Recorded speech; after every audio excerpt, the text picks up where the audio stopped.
Sunday School. Thank you for joining me again this week. It's hard to believe that it's already November. Our family event for November is making Advent wreaths. Advent wreaths will be taking place Sunday, November 29th at 10:30 a.m. It is a Sunday morning after the sanctuary service. We will do it again outside, just like we did the pumpkins, so make sure you dress warm. I know the weather's getting chillier, but we still want to try and get together so we can see one another and stay safe. Also, bring your own trimming or pruning shears to trim the greens, but we will make Advent wreaths just like we did in past years, usually in the social hall, but we're moving everything outside this year. There is a link to sign up, just like before, for some of the other activities that I sent along with the email. Also, remember that we have 3 ways to worship. We have our YouTube service, our 8 a.m. communion on the lot service, and our 9:30 sanctuary service. I hope that you join us for one of those services.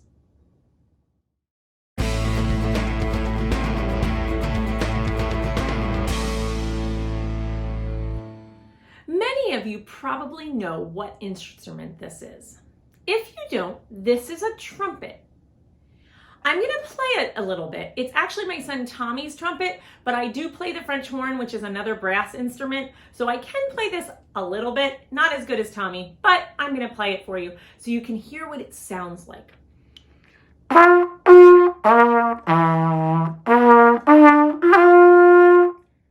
So that's kind of what it sounds like. Now listen to this.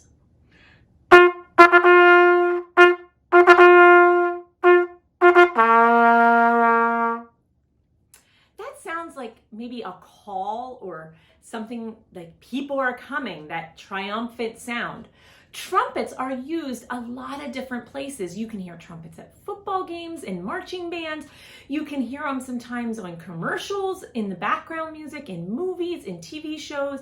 You can hear them at parades. Sometimes we have trumpets play at church. There's lots of places that you can hear any musical instrument, but particularly the trumpet. Today's story, we're going to hear about a different trumpet, because they didn't have trumpets like this back in Bible times. They used a trumpet of a ram. I'm going to set this down so I don't drop it and keep it safe. They used trumpets, like I said, of a ram's horn. A ram is like a sheep, and it was the horn of the sheep, and they would be able to blow into it and get a sound out of it. It was called a shofar horn. It's played similar to a trumpet, just like you put it up your mouth and go like that, and that's how it's played. And it sounds a little bit like a trumpet sounds today. And in today's story, called the Battle of Jericho, you're going to hear these horns. Actually, you're not going to hear them, you're going to hear about them in the story. But not only does it involve the horns, but it also involves people who use all they have to obey God. But before we get started, let's fold our hands, close our eyes, and pray. Dear God, help us trust you and follow your commands. Lead us forward in faith today as we hear your story. Amen. Today's story has a lot of activity in it. So I thought it would be fun, even though I can't see you, I thought it would be really fun for you to sort of act out some of the parts of the story. So one of the parts, it talks about marching. So when it's time to march, you can march with your feet in place. It also will talk about maybe going around and around. Maybe if you're sitting somewhere that you have a small chair or something in the center of a room, you can actually march around that object just like it would be marching around the walls of Jericho. If you're really creative and you have some blocks nearby, you could always build the walls of Jericho and march around that. It's up to you, whatever you want to do, but I want you to pay attention as you're doing the marching and some of the other things in the story.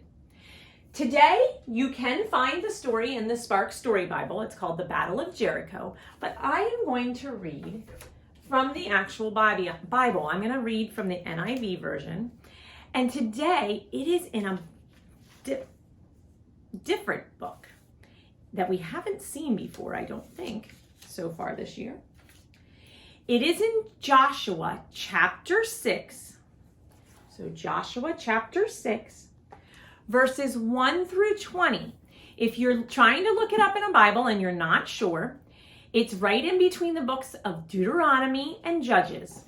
Now, the other thing you can do, I believe almost all Bibles, I'm sure all Bibles have a table of contents somewhere in the beginning.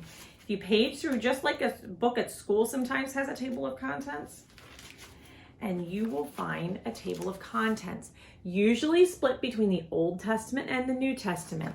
And Joshua is in the Old Testament. It's the 6th book of the Old Testament. And then if you follow that across, you can find the page numbers. Each Bible has different page numbers. So I can't tell you what page it's on because I don't know what Bible that you have, okay?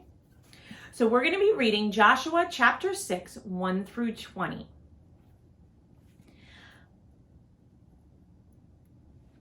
So I want you to listen to hear all the actions that you can do. And I'll try and tell you what actions you can do as well. Now Jericho was tightly shut because of the Israelites. You're going to tighten up. No one went in and no one went out.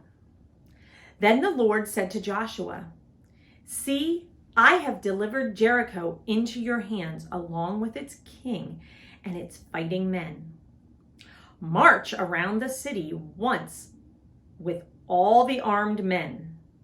Do this for 6 days."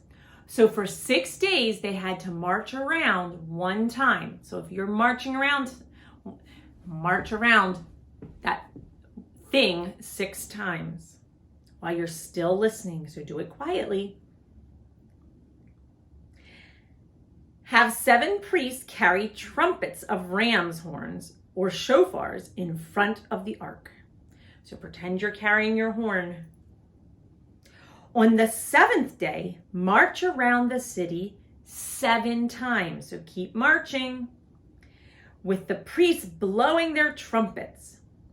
When you hear them sound a long blast on their trumpets, kind of like I did at the end, the bum, ba, ba, bum, kind of like telling everyone they're there. Have all the people give a loud shout. Everybody give a loud shout. Then the wall of the city will collapse and the people will go up, every man straight in. So Joshua, son of Nun, called the priests and said to them, "Take up the ark of the covenant of the Lord and have 7 priests carrying trumpets in front of them." And he ordered the people, "Advance," which means move forward. "March around the city with the armed guards going ahead of the ark of the Lord." March in place some more. When Joshua had spoken to the people, the 7 priests carried the 7 trumpets before the Lord, went forward, blowing their trumpets, and the ark of the Lord's covenant followed them. The armed guard marched ahead of the priest who blew the trumpets, and the rear guard followed the ark. All this time, the trumpets were sounding. Pretend to keep playing your trumpet. But Joshua had commanded the people, "Do not give a war cry. Do not raise your voice. Do not say a word until the day I tell you to shout. Then shout." So he had the ark of the Lord carried around the city, circling it once. Then the people returned to camp and spent the night there. Joshua got up early the next morning, and the priests took up the ark of the Lord. The 7 priests carrying the 7 trumpets went forward, marching before the ark of the Lord and blowing the trumpets. The army men went ahead of them, and the rear guard followed the ark of the Lord, while the trumpets kept sounding. On the 2nd day, they marched around the city once and returned to the camp. They did this for 6 days. So for 6 days, they marched around the wall of Jericho one time each day. On the 7th day, they got up at daybreak. That means when the sun just came up. and marched around the city 7 times. Can you all show me 7 on your fingers? In the same manner, except that on that day, they circled the city 7 times. The 7th time around, when the priest sounded the trumpet blast, Joshua commanded the people, "Shout, for the Lord has given you the city. The city and all that is in it are to be devoted to the Lord. Only Rahab, the prostitute, and all who were with her in her house shall be spared, because she hid the spies we sent. But keep away from the devoted things, so that you will not bring your own destruction by taking any of them. Otherwise, you will make the camp of Israel liable to destruction and bring trouble on it. All the silver and gold and the articles of bronze and iron are sacred to the Lord and must go into his treasury." When the trumpet sounded, the people shouted, and at the sound of the trumpet, when the people gave a loud shout, the wall collapsed. So if you have a wall built, you can carefully collapse your wall. So every man charged straight in, and they took the city. They devoted the city to the Lord and destroyed with the sword everything in it. In today's story, God told Joshua and the Israelites to march around the city for a whole week, for 7 days. The first 6 days, they had to march around the city 1 time each day. On the 7th day, they had to march around 7 times. I'm sure the Israelites were kind of like, why do we have to do that? But you know what? The Israelites trusted God, and they trusted the leader that told them to do it, Joshua. Think about someone other than God that you trust. It might be a mom, a dad, it could be an aunt, it could be your teacher, a counselor. There's lots of people in your life that you trust. When we trust someone and they tell us to do something, we know we can do it. If you're out in the woods and you're hiking and you're not sure which rock is steady if you're trying to get across some water, you're going to trust the person that tells you to step on that rock right there. Step on that one. You're going to trust them because they don't want you to get hurt. The same way that Israelite, just like you trust those people, we also trust God. And that's just like the Israelites trusted God and their leader. Their leader told them to march around. So they did it because they were told to do it, and they trusted their leader. And because they trusted their leader, in the story, the Israelites won the Battle of Jericho because they trusted their leader and trusted God. We're going to do a little activity today. If we were all meeting together and we could meet in groups, we'd kind of split you up into groups to do this activity. So find someone at home that maybe you even want to get like 4 people if you have them, or you can work together to see how tall of a tower you can build. The supplies, you can either use blocks if you have blocks at home, or if you don't have blocks, you can get some paper. I have some newspaper here that I'm going to roll up, and I got some masking tape. I pre-cut it or pre-ripped it so that I can kind of speed it along. But what we're going to do, and you might want to pre-cut your tape as well. So you might want to pause the video, go get your supplies, and then we'll come back and we'll do our activity.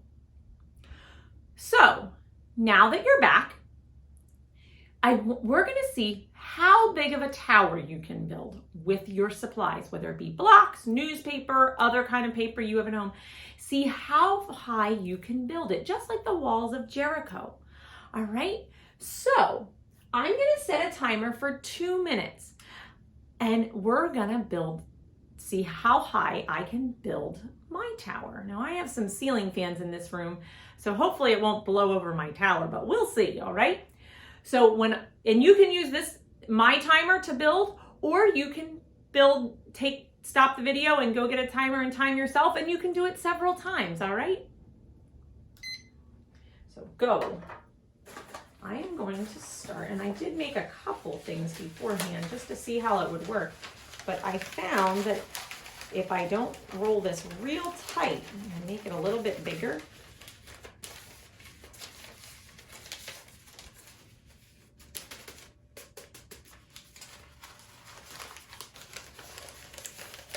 and then I'm gonna set it like that.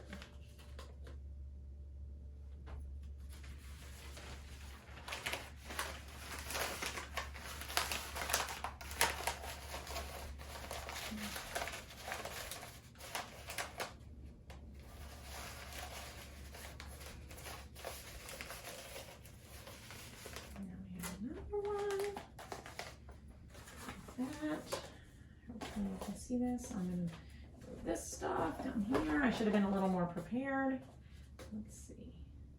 And then I kind of made like a box earlier. I just kind of taped my box together.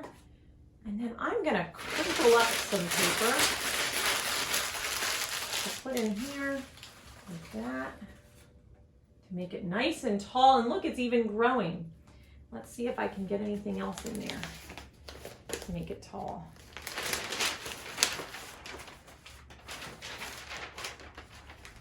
Maybe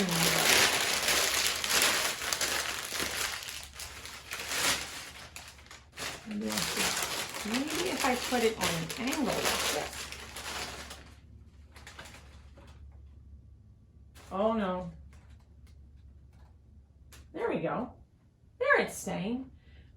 You're almost done. 10, 9, 8, 7, 6, 5, 4, 3, 2, 1, and you're done. Some of you may have saw that my tower started to fall over as I was building it, and then I got it back up and steady again. Some of you may have had the same thing happen if you started to build your blocks or your newspaper or whatever you were using at home and it started to fall and then you had to start over or get it steady so it would stay up. If your wall is still standing or your structure, your tower is still standing like mine is, I would like you to knock it over right now and think about that's how the wall of Jericho just tumbled down, just like that. It tumbled down. I hope you had fun with that activity as well as thinking about how the walls of Jericho came tumbling down and remembering that Bible story. Today we have the two pamphlets again, depending on how old you are. My younger kids, you're going to have this pamphlet. It has a little song on the front you can sing that kind of helps you remember the Bible story. On the inside, this part here, remember earlier we talked about that we all trust God, but we also have people in our life that we also trust, maybe a parent, a grandparent, a teacher. We've named a list. Here is a spot for you to draw that person that you trust. Here's a little puzzle that you can do. And on the back, here is a shofar horn that we talked about earlier in the video. All right, and some information about it. My older kids, you have the smaller one. Again, you always have a very interesting story on the front. On this page, you have, it's two pictures that are exactly alike, and it's a hidden picture where you look for differences. So while the picture looks almost alike, there are actually 9 differences that you can find in the pictures. So I always think they're kind of fun. And those would be the Israelites that marched around the walls of Jericho with their shofar horns in the picture. And over here is a puzzle. If you cut out each of these and put them together, you can see what the wall of Jericho may have looked like before it fell down. And of course you have your fun facts up here and your faith on the go on the back. Let's say a prayer before we say goodbye. Fold your hands, close your eyes. Mighty God, you are always ready to help people. You have given us everything we need in our lives. You even gave your own life to save us. We thank you for all of those things and for being our leader, and we trust you. Amen. Thank you for joining me again this week for Sunday School. I hope that you have a great week. Bye.